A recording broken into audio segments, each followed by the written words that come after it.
कोई पूछ रहा था किसी निज जनों से, महाराज जी कोई चमत्कार करते हैं, महाराज जी कोई चमत्कार बताते हैं? वो सोचते कोई जादू कोई टोना, इतने लोग लगे कोई जादू तो जानते होंगे। अरे सद्य वशीकरण चूर्ण मनंत शक्तिम तम राधिका चरण रेणु मनुस्मरामी, अखिल कोटि ब्रह्मांड नायक को अधीन कर ले ऐसी रज में रहते हैं, चमत्कार कौन सा? महारानी के गोरे चरणार बिंद की ठसक और राधा राधा नाम तुम देखो, तुम्हारे हृदय में कैसा चमत्कार उदय होता है। कौन सा आजकल लोग ऐसा चाहते हैं, देखो ये 500 की गड्डी, अरे भाई महाराज बस ये नारियल, अरे चले जाओ 100 रुपया के कितने नारियल ले, 1-2 नारियल 4 नारियल, भजन से नारियल पैदा कर दिया, इत्र 50 रुपया का इत्र मिल जाएगा, उसके लिए चमत्कार भजन। और बोले इत्र निकाल दिए और नारियल निकाल, सबके देखते देखते कुछ नहीं, बोले केला निकाल दिया, ठेलिया खरीद ले यार 1000-2000 में, क्या पैसा, क्या भजन का फल है। ललित किशोरी जुगल जिस्क में बहुतों का घर गलते देखा, डूबा प्रेम सिंधु में कोई हमने नहीं उछलते देखा। अपने एक लड़का को स्मार्ट मोबाइल देते हो, फीस देते हो, पढ़ाते हो, लिखाते हो, पाई भर तुम्हारी नहीं मानता। एक लड़का एक बिटिया संभाले नहीं संभलता, चमत्कार देखने चले हो, बाबा का चमत्कार दिखाओ।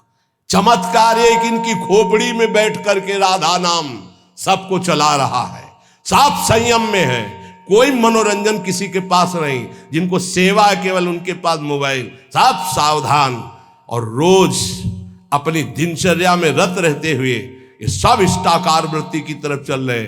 हम इनको मन से प्रणाम करते हैं कि हमारी आज्ञा हमारे गुरुजनों की परिपाटी पर चल रहे हैं। चमत्कार किसे कहते? मन का परिवर्तन कर देना, ये राधा नाम का चमत्कार है, ये राधा नाम का प्रभाव है।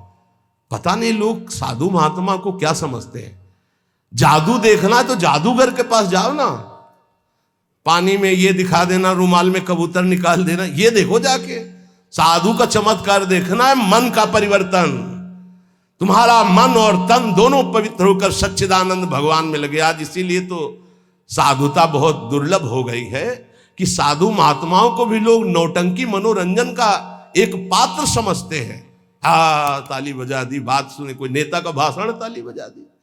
मन का परिवर्तन, तन का संयम और सच्चिदानंद में वृत्ति को जोड़ना। अजब रंग अनुभव बरसन लागे, अनुभव हृदय का अनुभव, हृदय का परिवर्तन क्या? बोले काम क्रोध मद आस वासना अर्क जवास ही झरने लागे, अजब रंग अनुभव बरसे लागे। जब वर्षा होती है तो ये अर्क और जवास ये अपने आप सूख जाते हैं, नष्ट हो जाते हैं वर्षा में, और सब जगते हैं ये नष्ट हो जाते हैं। बोले जब राधा राधा राधा राधा और इसका जब रंग बरसने लगता है हृदय में, तो काम क्रोध मद आस वासना ये अपने आप नष्ट हो जाते हैं। जैसे वर्षा होते ही अर्क और जवास नामक पौधे ये अपने आप नष्ट हो जाते हैं, और दूसरे सैकड़ों पौधे हरे भरे हो जाएंगे, पर ये नष्ट हो जाएंगे। तो ऐसे ही काम क्रोध लोभ मोह मद वासना नष्ट हो जाती है, और नाना प्रकार की भाव तरंगे प्रिया प्रीतम की उठने लगती है। लोभ मोह परद्रोह दोष दुख कलि कुचाल सब तरसे लागे, इंद्री दमन अमन सब भात ही अरुचि होत अब छर से लागे, अजब रंग अनुभव बरसे लागे। कब जानो हमारी साधना रंग ला रही? जब काम के वेग को, क्रोध के, मोह के, मद के, इन सब के वेगों को सह गए, कोई प्रभाव नहीं, अंदर से शांत। किसी से कहना मत, क्योंकि कहने से सत्ता दृढ़ होती है। अंदर जो विकार आते हैं किसी से मत कहो, कोई भी क्रिया मत करो, शांत उस समय नाम जप करो, देखो अपने आप सब नष्ट हो जाएंगे। और नष्ट आपको नहीं करना, कोई है आपका जो आप पर नजर रख रहा है।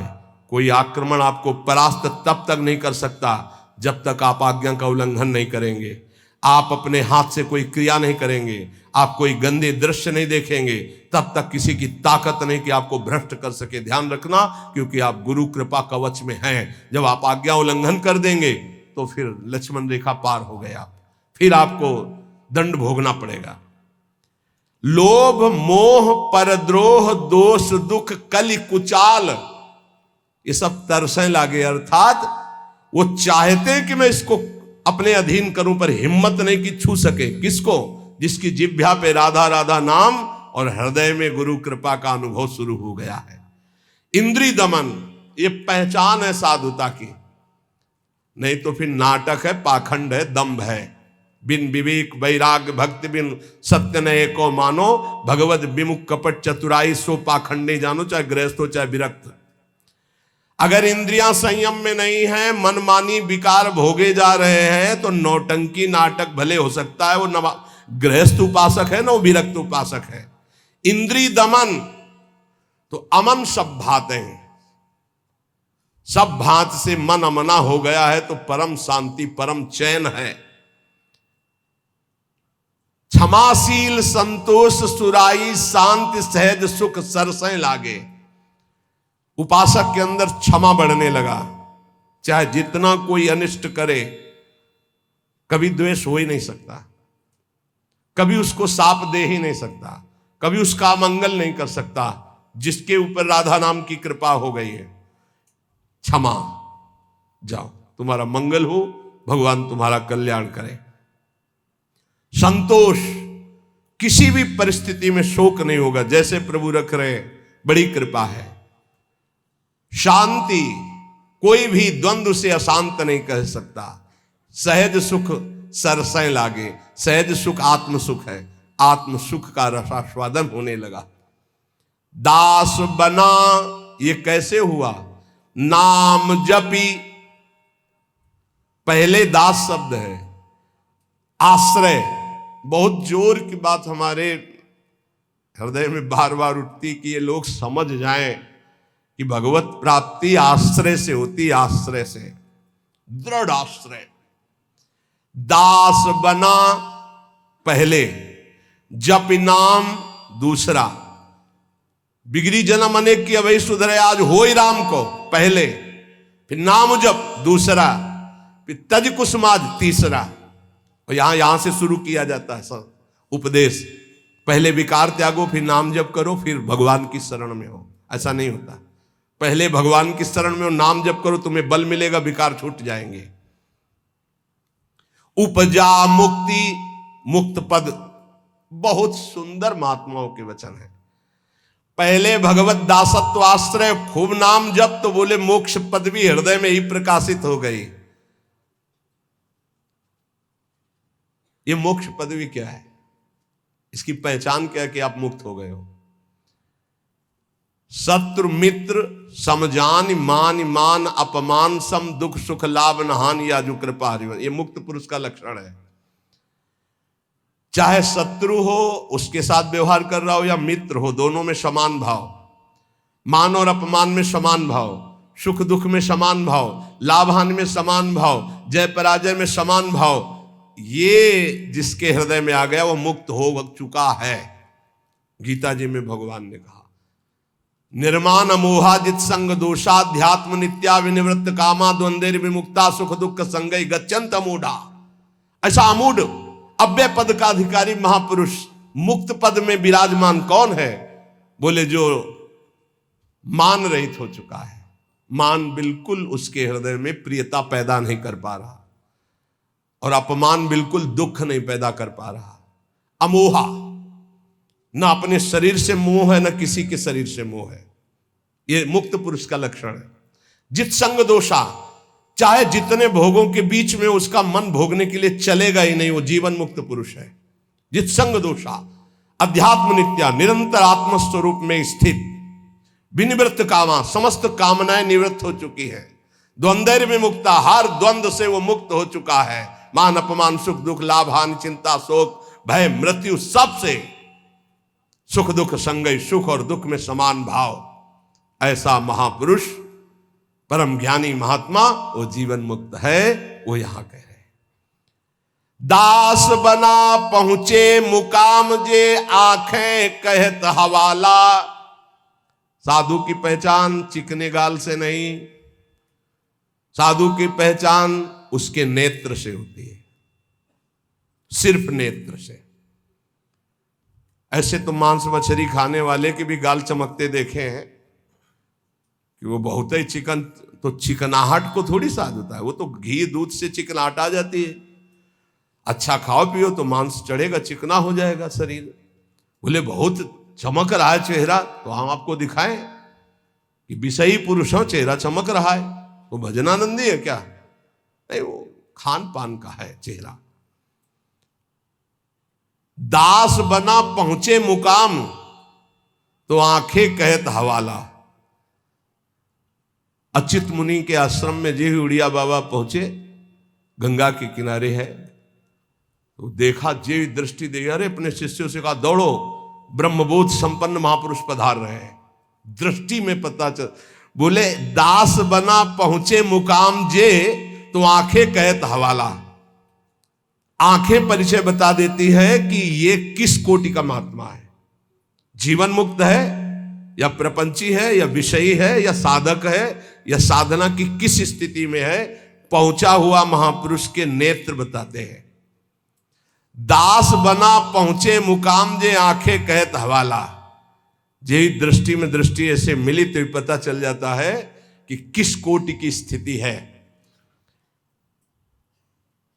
अब बता रहे हैं कि दो प्रकार की आंखें होती है सिद्धों की। एक होती है जो ज्ञान सिद्ध होता है, करुणा और मैत्री, ये दो आंखों में नहीं होंगी।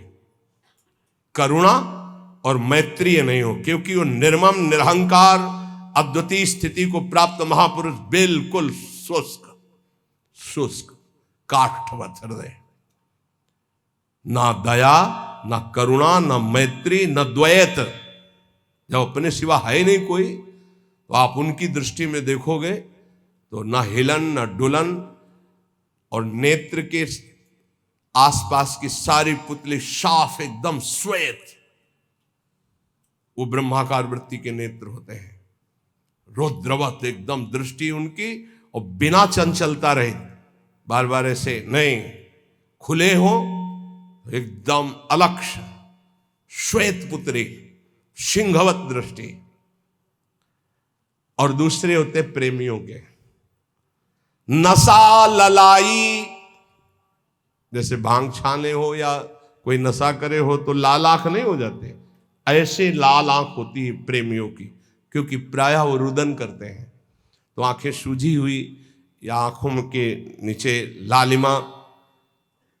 थकित पूतरी, वो एक विचित्र दशा होती, बड़े ही सरस, बड़े ही व्याकुल, बड़े ही थकित नेत्र। पलक न लागत हाला, अपलक दृष्टि उनकी भी रहती है। ज्ञानी की दृष्टि भी ऐसी होती है, प्रेमी की दृष्टि होती है, पर दोनों में अंतर होता है। एक एकदम काष्ठवत शुष्क, मतलब वो शब्द अशुद्ध होगा, उदाहरण नहीं दिया जा सकता, जैसे खुली हुई मुर्दे की आंख, कोई हलन डुलन चलन कुछ नहीं। कई बार उड़िया बाबा को बाहरी लोगों ने समझा कि पधार गए हैं, ऐसी दृष्टि बस कुछ नहीं। और प्रेमी जनों की दृष्टि नशा ललाई, थकित पूतरी, पलक न लागत हाला। मतलब नेत्र ऐसे कि देखो तो आसक्त हो जाओ, बड़े सरस, बड़े प्रेमी, बड़े थकित, और हल्की सी लालिमा नेत्रों में छाई हुई है, सुरंग नेत्र है और घूर्णित नेत्र है। प्रेमी जनों के घूर्णित नेत्र, जैसे नशा ललाई का तात्पर्य यही है। थोड़ी थोड़ी देर में ऐसे आपको लगेगा कोई नशा खाए है क्या ये, उनके नेत्र, क्योंकि प्रिया प्रीतम के उस प्रेम रसाशों में उनके नेत्र झूमते हैं। अलसाने से रहित हमेशा, हरिजस सुनि द्रग नीरा। थोड़ी सी प्रभु की बात सुने कि आंखों से आंसू की धारा बहने लगी, और अलसाने से रहते हैं, न सोना न जागना, अखियां रूप के रंग रंगी, निरखी स्वरूप कुंवरी राधे को, याही माही पगी। ये अखियां रूप के रंग रंगी, न सोई न जगी। प्रियाजू के रूप रस में हर समय अलसाई हुई, एक जैसे कोई नशा किए हो ऐसे उस नशे में। ढरक चलत कबही भरियावत पुलकावली शरीरा, गदगद गर चित शांति थका मन, तनहु थका दर्शाई। ज्ञान विराग भक्ति से पूरे, जगत न सकत समाई।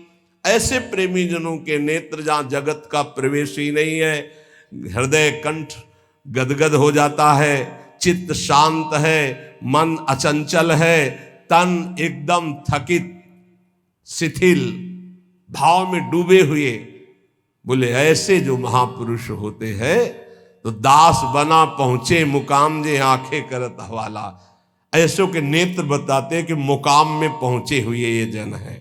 श्री भगवान जगत गुरु श्री कृष्णचंद्र जी कह रहे हैं जो पहुंचे हुए महापुरुष है वो शरीर को अपने वश में किए होते हैं।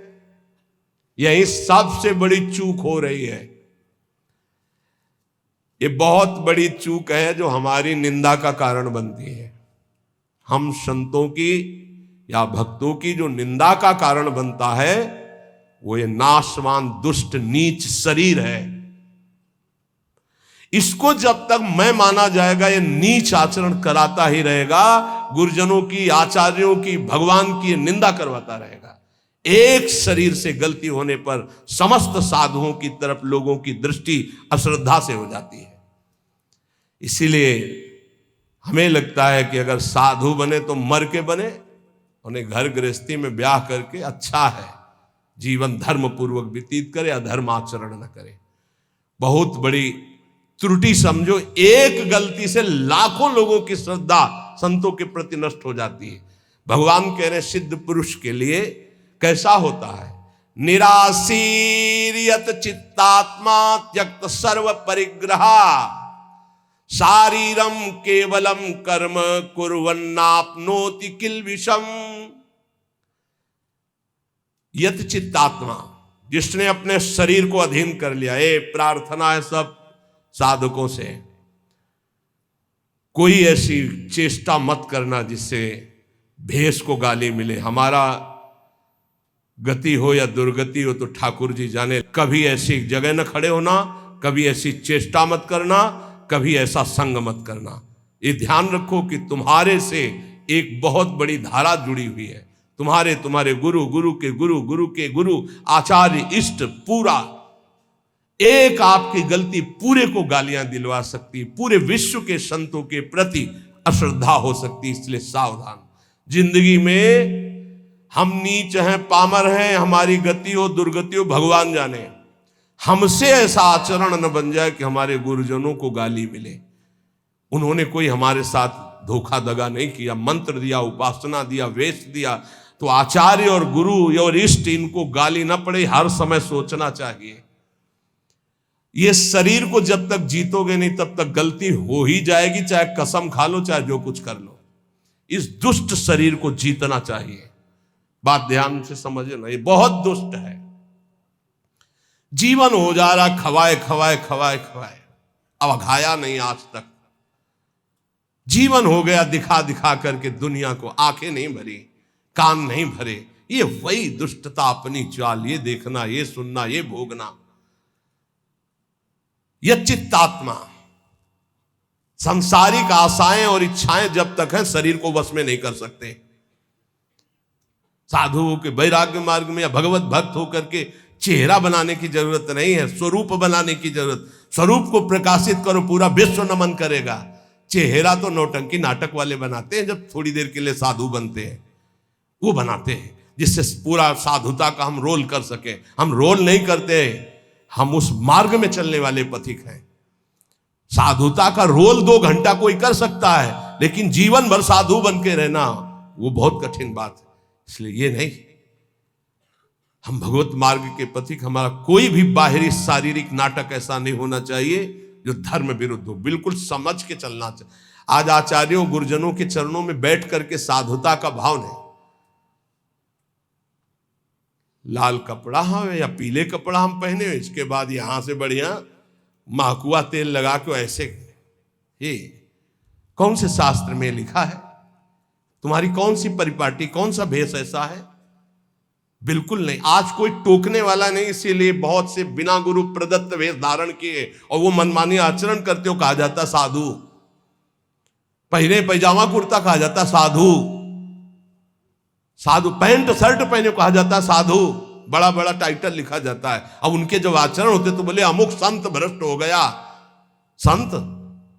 संत परिपाटी देखो, संतों की मर्यादा देखो, संतों के चरणों में बैठकर जो साधुता सीखी जाती है वो कब हुआ? इसलिए यत चित्तात्मा भगवान कह रहे हैं, यत चित्तात्मा बहुत अच्छे से समझ लो। संसार में जब तक शरीर के भोगने की कोई भी आशा रहेगी तो साधुता नहीं टिक पाएगी। बहुत इसे धैर्य पूर्वक, सांसारिक इच्छा, सांसारिक भोगों की चाह, इससे तुम्हारा शरीर अपवित्र हो जाएगा। तुम्हारे द्वारा ऐसे आचरण होंगे जिससे तुम्हारी साधुता नष्ट हो जाएगी। शरीर और इंद्रिय और मन के वशीभूत होकर के जो आचरण किया जाता है वो निश्चित अपवित्र है और वो अधर्म होगा और वो गालियां दिलवाने वाला ही होगा। श्रद्धा उपजाना बहुत कठिन होता है भाई, बहुत कठिन होता है। नास्तिक के हृदय में श्रद्धा प्रकट करना, विषयी पुरुष के हृदय में श्रद्धा प्रकट करना और नष्ट करना एक क्षण की बात होती है। जन्म जन्मांतरों की सुकृत एकत्रित होने पर श्रद्धा होती है और एक चेष्टा पूरी लाखों की श्रद्धा नष्ट कर देगी। लाखों का मंगल करने का पाप लगेगा उसको और वो दुर्गति को प्राप्त होगा। इसलिए साधु वेश में बहुत होश में, ये कोई खिलवाड़ नहीं है। ऐसे लोग करते तो खिलवाड़ नहीं, सारी जिम्मेवारी है आपकी। ऐसे कर दिया तो जिम्मेवारी है, उनकी श्रद्धा की रक्षा करना तुम्हारा कर्तव्य बन गया। उनके कल्याण की तरफ तुम्हारी दृष्टि जानी चाहिए। ऐसा कोई ये नहीं कि तुम स्वामी बन गए तो जो मनावे सो आचरण करो, ऐसा नहीं है।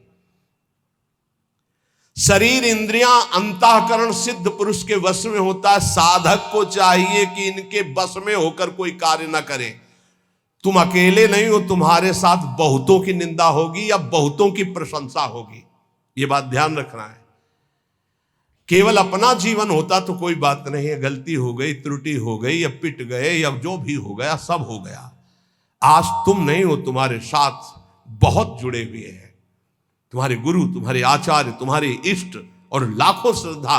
अगर एक भी त्रुटि तो लाखों की श्रद्धा और पूज्य जनों का अपमान घोर नरक पहुंचा देगा, दुर्गति करवा देगा। त्यक्त सर्व परिग्रहा, जो सिद्ध पुरुष होता है उस शरीर को ही अपना नहीं मानता तो और परिग्रह की बात क्या है। सब सन्यासी हो जो भगवत मार्ग के पथिक हैं, ये तो सर्वाणि कर्माणि मयि सन्न्यस्य मत्पराहा, सारे कर्म भगवान को अर्पित करके जो भगवान के परायण है, चाहे गृहस्थ हो चाहे विरक्त हो, वो सन्यासी है। जो मन का निसंकल्प और वाणी का मौन दंड और शरीर का निष्कर्म संयम पूर्वक, अगर ये दंड नहीं तो किस बात का सन्यासी। भगवान ने एकादश स्कंद में कहा है, वाणी का मौन, मन का निसंकल्प और शरीर का निष्क्रिय, ये सन्यास धर्म का स्वरूप है। तो निष्क्रिय दो प्रकार से होता है, एक जो कर्म का त्यागी होता है, एक होता कर्म समर्पण करने वाला। भक्त कर्म समर्पण करने वाला सन्यासी होता है।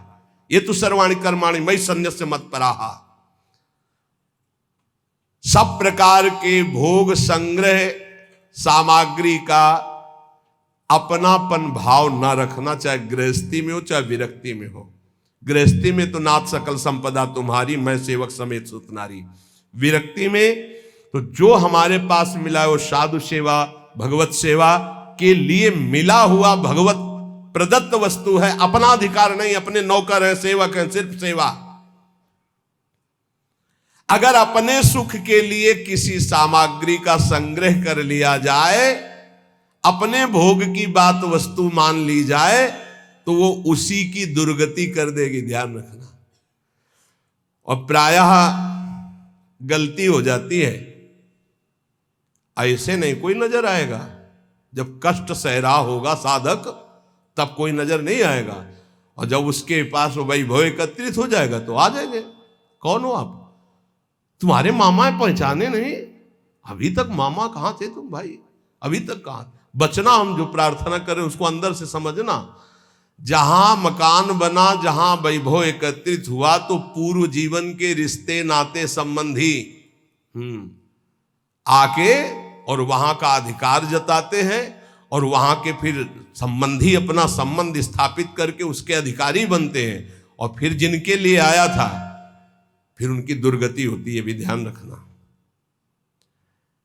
यहीं की घटना है। वो भक्तमाली जी अंतर ध्यान हो गए, उनकी बात है। वो बता रहे थे कि साधु के भाई आए, तो साधु को कहीं ना कहीं से अर्थ मिलता ही रहता है, साधु सेवा भगवत सेवा। तो उन्होंने कहा अमुक कार्य है, 1 लाख रुपया दे दो। एक घटना है, कोई कथा नहीं। तो 1 लाख दे दिए। अब जब वो आते तो कहते हैं भाई दे यार 1 लाख रुपया, साधु सेवा वाला ले गए थे। अरे भाई दे देंगे, बड़ी समस्या गृहस्थी में रहती है। आप तो बाबा जी हो, आपको क्या पता गृहस्थी में। अब भाई है तो कह नहीं सकते हो। इतने में उनका शरीर पूरा हो गया संत भगवान का। जानते हो क्या बने थे? श्वान, कुत्ता। आश्रम के बाहर बैठे पिल्ले के रूप में। तो किसी महापुरुष को स्वप्न दिया कि मेरा उद्धार करवा दो, मेरे से गलती हो गई।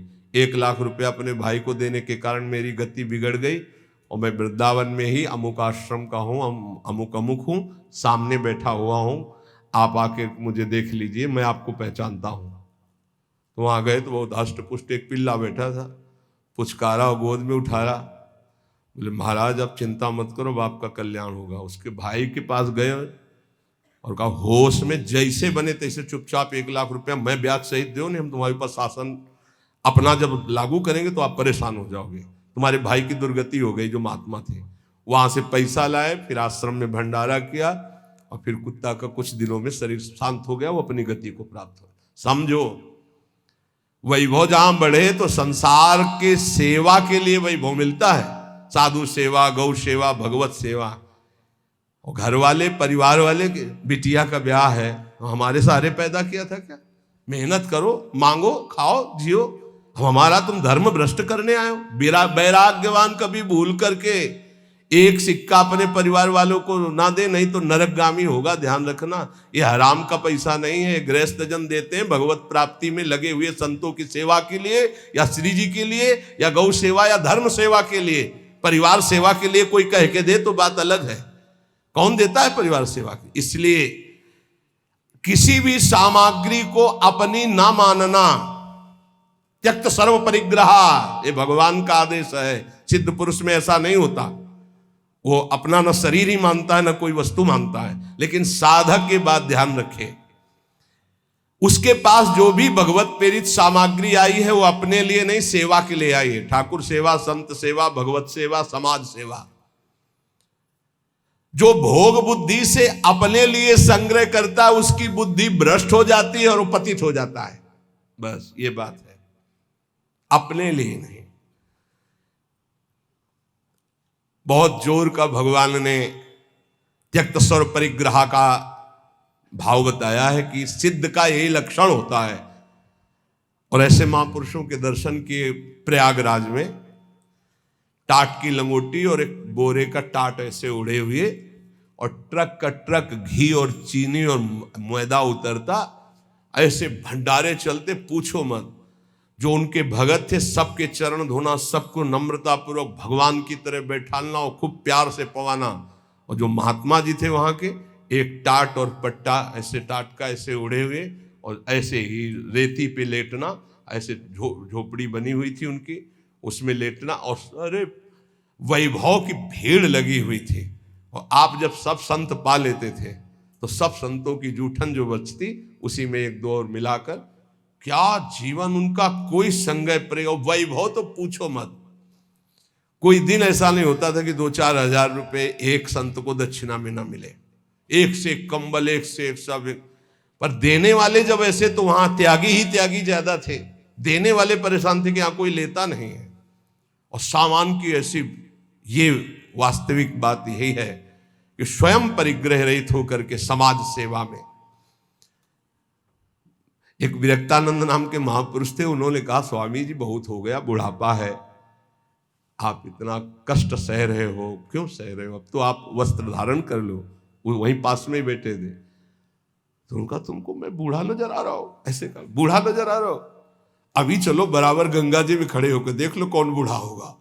तितिक्षा की मूर्ति और मुस्कुराहट ऐसी, और त्वचा एकदम सांवली हो गई थी, प्रकृति का वार सहते हैं, और जब दृष्टि उठाए तो अमृत की वर्षा होती। ये संतों में एक अद्भुत हो, ऐसे दृष्टि से देखे तो अमृत की वर्षा होती, क्योंकि भगवदानंद में डूबे। अनिकेता, अनिकेत भगवान को बहुत प्रिय है। अनिकेत जिसके रहने के वास में ममता नहीं है। अनिकेत का मतलब जिसके घर नहीं, ऐसा नहीं, ये भी रहने का वास है और ये भी रहने का वास है, अपना नहीं है। बिल्कुल ऐसे समझो जैसे स्टेशन में रह रहे, गाड़ी आई चल दिए, स्टेशन में नहीं बैठे, खा रहे हैं, पी रहे हैं, बात कर रहे हैं, पढ़ रहे हैं, पर अंदर से क्या चल रहा है, हमारी गाड़ी आने वाली है, अमुक प्लेटफार्म में आएगी, वही इंतजार कर रहे हैं। बस हम मानो वृंदावन राधा के निकुंज प्लेटफार्म में बैठे हुए हैं, हमारी गाड़ी निकुंज वाली आने वाली है, बिल्कुल तैयारी में बैठे हैं, अपनी अटैची फिट है राधा नाम की, वो पास बना हुआ है निज मंत्र निकुंज का, बस आवे गाड़ी और चल दी। राधे श्याम भी कहने की फुर्सत नहीं इस गाड़ी में, इतनी रफ्तार की गाड़ी है कि अच्छा भैया ऐसे नहीं है, बस चल दिए। बस ऐसी तैयारी में रहो, यहां राधा के कुंज में कैसे रहना है, स्टेशन में जैसे रहना है। ये ना किसी का था, ना है, न रहेगा, बस समय गुजारो और श्री जी के पास चलना। अनिकेता, रहने के स्थान में ममता रहित होना। निराशी, सिद्ध पुरुष में कोई आशा नहीं होती, और साधक को आशा, कामना, स्पृहा और वासना इसका त्याग करना पड़ता है। आशा किसी से नहीं, कामना कोई नहीं, स्पृहा कहते हैं कि कम से कम इतना तो चाहिए ही, ये भी नहीं, और वासना जो अंदर अंतःकरण में दबी होती है, इन सबको सहना है, सहने से ही मिटता है। बोले इतनी व्यवस्था तो होनी चाहिए, क्यों होनी चाहिए, हरि की इच्छा है कि इतनी भी ना हो तो हम उसमें राजी हैं, जोई जोई प्यारो करे सोई मोई भावे। हमें लगता है 25 वर्ष तो कुल्ला नहीं किया होगा, 25 वर्ष, वो जो होता है ना पेस्टो या मंजन या कुछ नहीं, जीवन को भगवदानंद में डुबोने के लिए पेस्ट लेके थोड़ी घुमा जाता है, कोलगेट इसके लिए से कहां रखा है। अरे इतना गुड़ मिल जाए और एक कमंडल गंगा जल चला जाए, बड़े भाग्य की बात। निराशी, इतना चाहिए ये भी नहीं होना चाहिए, इतनी तो आवश्यकता है ही हमारे जीवन के लिए, नहीं।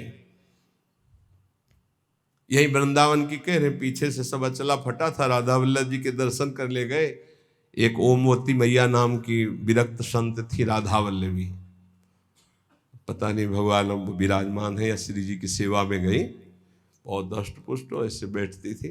आए बाबा, तो ये समझ में ना आवे, तेरो अचला फटा है, तुमका समझ में तो आवे, लेकिन समझ तब हो ना जब रुपया हो हमारे पास, तो कुछ है नहीं, जैसा श्री जी दिए वैसा है। सच्ची बाबा, हाँ भैया, तत्काल गई मार्किन लाई, तो वो देर लगती, वहीं बदल के बाद कि जिसको फिकर है वो करो, हमारे पास जो है जैसे है। निराशी, आशा भी नहीं कि इतना तो चाहिए ही, अगर वो भी फटके गिर जाए तो बाबा जी तो बाबा जी, भगवद आश्रित है। दिगंबर, दिग माने दिशाएं ही, अंबर माने वस्त्र, जिसका वस्त्र दिशाएं हैं। चलो व्यवस्था है तो पहले, नहीं है तो हमारी दिशाएं ही वस्त्र है, दिगंबर। और इसकी भी ट्रेनिंग हुई है काफी, कई महीने इसकी भी हुई, सन्यास में इसका भी सन्यास दिया ही जाता है दिगंबर करके। निराशी, ये सच्ची मानो, कोई आशा मत रखो, जिस समय जैसी व्यवस्था हरि करे उसी में राजी रहो। बाहर से भोग सामग्री में अपनापन नहीं हो, अंदर से किसी भोग सामग्री की इच्छा भी न उत्पन्न होने पावे, उसे निराशी कहते हैं। ऐसा महापुरुष शारीरम केवलम कर्म कुर्वन् नाप्नोति किल विषम, वो केवल शरीर संबंधी कार्य करता हुआ भी पाप को प्राप्त नहीं होता, क्योंकि आशा, कामना, स्पृहा, वासना, ममता रहित जो महापुरुष है, इसीलिए कहा गया महापुरुषों की केवल बात के अनुसार उनके जो आचरण हो वो मानो। सब आचरण उनके अनुकरणीय नहीं होते, क्योंकि भगवान यह कह रहे शारीरम केवलम कर्म कुर्वन् नाप्नोति किल विषम, वो शरीर संबंधी ही केवल कर्म करता हुआ पाप को भी नहीं प्राप्त होता है। जैसे श्रीमद राधा सुधानी दी, कर्माणि श्रुति बोधितानि नितराम कुर्वन्तु कुर्वन्तु मा गूढ़ाश्चर्य रसास्त्रगादि विषयान गृह्णन्तु मुंचन्तु वा। हमें महापुरुषों का अनुकरण नहीं करना, उनकी उपदेश से जो उनके आचरण मिले वो बात हमें माननी है। नाप्नोति किल विषम, उनको कभी कोई पाप स्पर्श नहीं कर सकता। वो जन्म मरण रूपी बंधन से मुक्त हो चुके हैं, वो आशा रहित है, उनका किसी से संबंध नहीं है। इसलिए शरीर से जितने कर्म होते हैं वो सब अकर्म बन जाते हैं और उनको फल नहीं देते हैं। जो सिद्ध महापुरुष है उसके द्वारा जो भी होता है वो अकर्म हो जाता है। जैसे श्री भगवान सब कुछ करते हुए भी कभी बंधन को प्राप्त नहीं होते। भारी से भारी युद्ध कर रहे हैं, भारी से भारी व्यवहार में देखे गए, भारी से भारी प्रियता में देखे, कभी कुछ। जो निवृत्ति परायण सिद्ध महापुरुष है उसमें कभी कोई भोग लालसा नहीं होती। भोग लालसा रहित होकर जो भोग भोग रहे हैं दिखाई दे रहा है। जैसे दुर्वासा जी की कोई आशा नहीं, गोपियों ने सब उनको पकौड़ा, खीर, दुनिया की चीजें पवा दी। बोले अब वापस कैसे जाएंगे? बोले आए कैसे यमुना जी? बोले भगवान ने कहा था मैं अखंड बाल ब्रह्मचारी हूं, अगर तो यमुना जी मार्ग दे दे, ऐसा कहना। तो मार्ग दे दिया। तो बोले कह देना दुर्वासा ने दूब रस के सिवा जबान में कुछ न रखा हो तो यमुना जी मार्ग दे दे। गोपियों ने कहा मनो खीर पुआ तो हम सबका पा गए, कह रहे हैं कि दूब के सिवा न रखा हो। इसका मतलब समझते हो? इच्छा रहित महापुरुष, अनिच्छित, उनकी कोई इच्छा नहीं। तो ऐसे इच्छा रहित महापुरुष के द्वारा संयोग वशात जो भी कार्य हो जाते हैं वो अकर्म बन जाते हैं। उनको कोई भी दंड या कोई भी पाप कर्म स्पर्श नहीं कर सकता। इसलिए बड़े बड़े महापुरुषों की लीलाएं देखी जाती है, विचित्र कोटि की लीलाएं देखी जाती है। बिल्कुल उनका अनुकरण न करे। जैसे आद्य गुरु भगवान शंकराचार्य मछली खा गए, फिर कांच पी गए, सबकी सामर्थ्य थोड़ी है। बहुत एक सिद्ध महापुरुष थे कूटस्थ स्वामी, उनका नियम था खप्पर ऐसे कर दो, जो डाल दोगे वो पालेंगे, जो डाल दोगे। तो कुछ उपद्रवी गांव के लोग थे, जब ये पता चला कि ऐसे नियम वाले हैं तो सीधे कोबरा को पकड़वाया, जो बीन बजाने वाले लोग होते हैं उनसे पकड़वाया और काट करके सीधे जहर सहित रांधा उसको और उनके खप्पर में डाल दिया। ब्रह्मार्पणम ब्रह्म हवीर ब्रह्महग्नो ब्रह्मणाहुतम ब्रह्मयुते गंतव्यम ब्रह्म के समाधिना, तत्काल उसको अर्पित करके पूरा पा गए। ब्रह्मबोध संपन्न महापुरुष से। तो वहां के लोगों ने पूछा ये तो अभक्ष्य पदार्थ था। बोले तुम्हारी दृष्टि में, हमारी दृष्टि में भिक्षा थी। फिर एक ने उपद्रव किया, आकर के मदिरा डाल दी उसमें खप्पर में। तो मुस्कुराए, उन्होंने कहा यहां तो कोई फर्क नहीं पड़ने वाला, पर तुम्हारी नरक की जो है गति पक्की हो रही। तुम भिक्षा में एक साधु को क्या दे रहे हैं? तो तत्काल वो खप्पर से लेकर के ढिड़का दिया। सिद्ध महापुरुषों की। अब फिर उन्हीं की बात, एक दिन वो पेड़ के नीचे बैठे थे, किसी गांव में चोरी करने जा रहे थे चोर। उनसे पूछा कौन हो तुम? वो कुछ नहीं बोले। कौन हो तुम? कुछ नहीं। खूब लात और डंडों से मारा। सुबह जब लोग आए तो पड़े तो घाव उनके देखे, डंडे दे। स्वामी जी किसने मारा? ये पता नहीं किसने मारा। बोले आपको दुख नहीं है? बोले क्यों दुख है? खप्पर में जो आया सो खा लिया, सो शरीर में जो आया उसे भोग लिया। सिद्ध पुरुषों की नकल थोड़ी कर सकते हैं, वो तो स्थिति प्रज्ञ महापुरुष है। शिव जी हलाल जहर पी गए, सब पी जाएंगे क्या? तो यहां कह रहे हैं कि उपासक को चाहिए कि महापुरुषों के जो वचन से आचरण मिले उनके अनुसार चले।